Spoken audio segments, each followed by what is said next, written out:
ব্যাংককে বিমস্টেক সম্মেলনের ফাঁকে ভারত ও বাংলাদেশের সরকার প্রধানের মধ্যে অনুষ্ঠিত দ্বিপক্ষীয় বৈঠকে প্রধান উপদেষ্টা অধ্যাপক মোহাম্মদ ইউনূস শেখ হাসিনাকে ফেরত পাঠানোর প্রসঙ্গ উত্থাপন করলে ভারতের প্রধানমন্ত্রী নরেন্দ্র মোদীর প্রতিক্রিয়া নেতিবাচক ছিল না।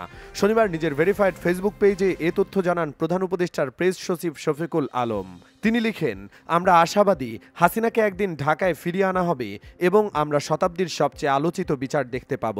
শফিকুল আলম জানান, দ্বিপক্ষীয় বৈঠকে প্রধানমন্ত্রী নরেন্দ্র মোদী অধ্যাপক ইউনূসের প্রতি অত্যন্ত সম্মান প্রদর্শন করেন। তিনি ডক্টর ইউনূসের কাজের প্রশংসা করেন।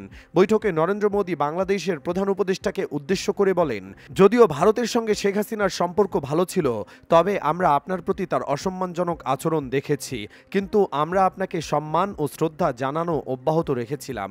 শফিকুল আলম লিখেন, এটি স্পষ্টভাবে বোঝা যায় ভারত বাংলাদেশের সঙ্গে সম্পর্কের একটি নতুন দিক চিহ্ন তৈরি করতে চায়।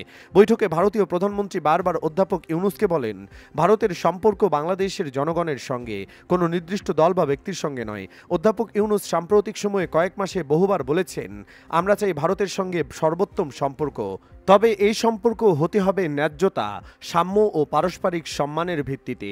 অধ্যাপক ইউনূস ও নরেন্দ্র মোদী 40 মিনিট ধরে বৈঠক করেন। গত 2 থেকে 4 এপ্রিল থাইল্যান্ডের রাজধানী ব্যাংককে ষষ্ঠ বিমস্টেক সম্মেলন অনুষ্ঠিত হয়।